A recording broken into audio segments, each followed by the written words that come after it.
사랑하고 축복합니다. 2026년 5월 29일 금요일입니다. 오늘 하루도 하나님 나라 마음껏 누리시는 가족들 될 수 있기를 축복합니다. 오늘 말씀 제목은 언약 안에 있는 사람들이라는 제목으로 말씀을 나눕니다. 오늘 말씀은 창세기 49장 16절에서 28절까지의 말씀입니다. 말씀 봉독합니다. 다는 이스라엘의 한 지파같이 그의 백성을 심판하리로다. 다는 길섭의 뱀이요 새끼의 독사로다. 말굽을 물어서 그 탄 자를 뒤로 떨어지게 하리로다. 여호와여, 나는 주의 구원을 기다리나이다. 갓은 군대의 추격을 받으나 도리어 그 뒤를 추격하리로다. 아셀에게서 나는 먹을 것은 기름진 것이라. 그가 왕의 수라상을 차리리로다. 납달리는 노인 암사슴이라. 아름다운 소리를 바라는도다. 요셉은 무성한 가지 곧 샘 곁에 무성한 가지라. 그 가지가 담을 넘었도다. 활 쏘는 자가 그를 학대하며 적개심을 가지고 그를 쏘았으나 요셉의 활은 도리어 굳세며 그의 팔은 힘이 있으니 이는 야곱의 전능자 이스라엘의 반석인 목자의 손을 힘입음이라. 네 아버지의 하나님께로 말미암느니 그가 너를 도우실 것이요 전능장으로 말미암나니 그가 내게 복을 주실 것이라. 위로 하늘의 복과 아래로 깊은 샘의 복과 젖먹이는 복과 태의 복이로다. 네 아버지의 축복이 내 손주의 축복보다 나아서 영원한 산이 한 없음같이 이 축복이 요셉의 머리로 돌아오며 그 형제 중 뛰어난 자의 정수리로 돌아오리로다. 베냐민은 묻어뜯는 일이라. 아침에는 빼앗은 것을 먹고 저녁에는 움킨 것을 나누리로다. 이들은 이스라엘의 12지파라. 이와 같이 그들의 아버지가 그들에게 말하고 그들에게 축복하였으니 곧 그들 각 사람의 분량대로 축복하였더라. 그가 그들에게 명하여 이르되 내가 내 조상들에게 돌아가리니 나를 햇사람 에브론의 밭에 있는 굴에 우리 손주와 함께 장사하라. 이 굴은 가나안 땅 마물의 앞 막벨라 밭에 있는 것이라.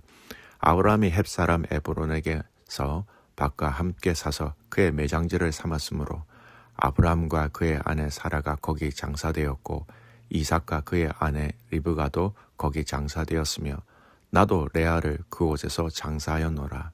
이 밭과 거기 있는 굴은 햇사람에게서 산 것이니라. 야곱이 아들에게 명하기를 바치고 그 발을 침상에 모으고 숨을 거두니 그의 백성에게로 돌아갔더라. 아멘. 오늘 말씀 제목은 언약 안에 있는 사람들이라는 제목으로 말씀을 나눕니다. 오늘 말씀은 야곱의 12아들 가운데 남은 지파를 향하여 마지막 축복과 예언을 하는 장면입니다. 여러분, 이 부분은 단순한 아버지의 유언이 아니라 이후 이스라엘 역사 속에서 각 지파가 어떤 특징과 어떤 방향성을 가지게 되는지를 보여주는 매우 중요한 말씀입니다. 오늘 이 본문 안에 소개되어지는 지파를 보겠습니다. 먼저 단 지파, 판단하지만 뱀처럼 위험한 모습이죠. 단은 이스라엘의 한 지파같이 그의 백성을 심판한다라는 말. 여러분, 단이라는 이름 자체 뜻이 판단하다라는 뜻을 가지고 있습니다. 그래서 단 지파는 이스라엘 안에서 재판하고 판단하는 역할과 연결되어집니다. 대표적인 단 지파 출신인 삼손이 등장하고요. 삼손은 블레셋을 심판하는 사사의 역할을 감당하였습니다. 그러나 이어지는 표현은 매우 의미심장하지요. 길의 뱀, 첩경의 독사라는 말이 있습니다. 이것은 단 지파가 힘으로 정변 승부하기보다는 교묘함, 위험성을 드러낸다라는 겁니다. 실제로 후에 단 지파는 우상 숭배와도 깊이 연결되어지죠. 그래서 야곱은 갑자기 이런 이야기를 한 다음에 이런 고백을 합니다.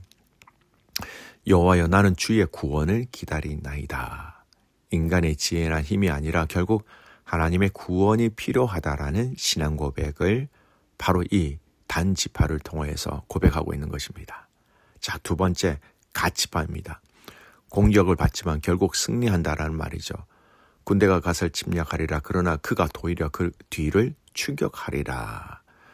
갓지파는 요단 동편의 경계 지역에 자리 잡게 됩니다. 그래서 외부 민족의 침략을 자주 받는 위치였습니다. 그러나 중요한 것은 그게 끝이 아닙니다. 공격은 받지만 완전히 무너지지 않고 다시 일어나 승리한다. 이 모습은 성도의 영적 싸움과도 연결될 수 있지요. 넘어질 수는 있어도 패하지는 않는다라는 은혜입니다. 다음 소개되어지는 아셀제파, 풍성함과 왕의 음식이죠. 아셀에게서는 나는 것은 기름진 것이라 아셀지파는 매우 비옥한 지역을 받게 됩니다. 풍성한 곡식, 기름진 음식, 하나님의 공급하심과 풍요를 상징한다라는 거예요. 여러분, 왕의 수라상에 올릴 만한 음식이라는 이 표현은요, 단순한 생존이 아니라 풍성한 은혜를 의미한다라는 겁니다. 자, 그 다음 납달리 지파를 얘기하죠. 21절입니다. 노인 암사슴 같고 아름다운 소리를 바라는도다. 납달리는 자유롭고 민첩한 모습으로 묘사됩니다. 아름다운 말이라는 표현은 기쁜 소식, 은혜로운 언어, 승리의 노래와 연결되기도 하지요. 후에 갈릴리 지역과 연결되는 납달리 땅은 복음의 빛이 비추어지는 장소가 됩니다. 예수님께서 사역하신 갈릴리 지역도 이 흐름 속에서 생각해 볼 수 있다라는 것이죠. 또 축복하고 있는 지파, 이제 가장 참 중요한 지파, 우리가 좀 포커스를 맞추어야 할 지파가 있습니다. 요셉 지파죠. 가장 길고 풍성한 축복을 얘기합니다. 핵심 표현 몇 가지가 등장하지요. 열매 맺는 가지, 샘 곁에 무성한 가지. 요셉의 삶은 하나님 안에서 풍성한 열매를 맺는 인생이었습니다. 형님에게 버림받고 노예가 되고 억울한 감옥 생활을 했지만 결국 하나님께서 높이시고 열매 맺게 하셨다라는 것이죠. 또 공격을 받지만 무너지지 않았다. 활 쏘는 자가 그를 학대하였다. 요셉은 끊임없이 상처받았습니다. 형들의 미움, 보디발의 아내의 모함, 감옥의 억울함. 그러나 그의 활은 꺾이지 않았다라는 겁니다. 왜냐하면 야곱의 전능자 하나님께서 붙드셨다라는 겁니다. 또 위와 아래의 복을 얘기하고 있죠. 하늘의 복, 기품의 복, 태의 복까지 언급합니다. 전 영역의 복이죠. 여기서 중요한 것은 이 요셉의 복은 단순한 물질의 축복이 아니라 하나님이 함께 하시는 복이라는 것입니다. 그리고 베냐민 지파를 얘기합니다. 사나운 늑대. 베냐민은 묻어뜯는 일이라. 베냐민은 매우 강한 전사적 성향을 가진 지파로 묘사되어집니다. 이스라엘 역사 속에서 실제로 베냐민 지파는 전투력이 강했습니다. 대표적으로 초대 왕 사울, 신약의 사도 바울도 베냐민 지파 출신입니다. 강렬함과 열심의 특징이 있다라는 겁니다. 이것을 이 축복의 말, 즉 예언의 말씀을 통하여서 아들 각자를 축복하고 있다라는 겁니다. 오늘 이 나타난 이 지파들, 또 어제 본문과 함께 묶어져서 이 지파들에 대한 축복의 메시지, 어떤 의미가 일까요? 야곱은 각 아들에게 서로 다른 축복과 예언을 줍니다. 중요한 것은 모두 다 다릅니다. 그러나 모두 다 언약 공동체 안에 함께 있다라는 겁니다. 어떤 지파는 강하고, 어떤 지파는 연약하고, 어떤 지파는 풍성하고, 어떤 지파는 위험성도 가졌습니다. 그럼에도 하나님은 그 모든 지파를 사용하셔서 언약을 이루어 가신다라는 겁니다.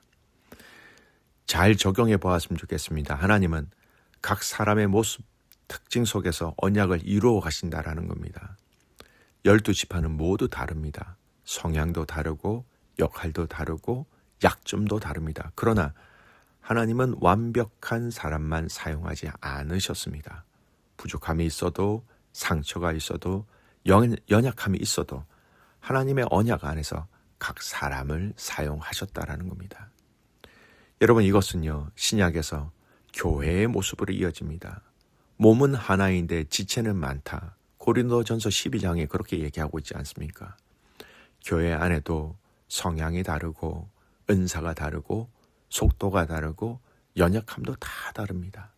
하지만 모두가 그리스도 안에서 한 몸이다라고 성경은 분명히 얘기합니다. 그래서 오늘 우리가 어제와 오늘 읽었던 창세기 29장은 단순히 지파 예언이 아니라 하나님의 얼마나 다양한 사람들을 붙드시며 그 가운데 언약을 이루어 가시는가라는 것을 보여주는 장면이라고 볼 수 있는 것이지요. 그리고 그 중심에는 결국 인간의 능력이 아니라 하나님의 신실하심이 있다라는 것입니다. 여러분, 저와 여러분은 다 하나님의 약속, 언약 안에 있는 사람들입니다.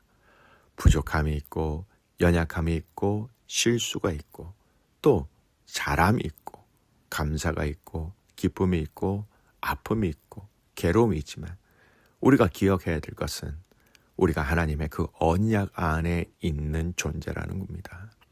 하나님의 주권 안에 있는, 하나님의 손 안에 있는, 하나님의 품 안에 있는 존재라는 것을 기억할 때 여러분, 우리들은 그 주님을 신뢰하는 것뿐만 아니라 지체들과 지체들 사이에서는 서로를 위하여 인내하며 서로를 위하여 기도하며 서로를 위하여 기다릴 수 있는 그런 공동체로 나아가야 한다라는 것입니다.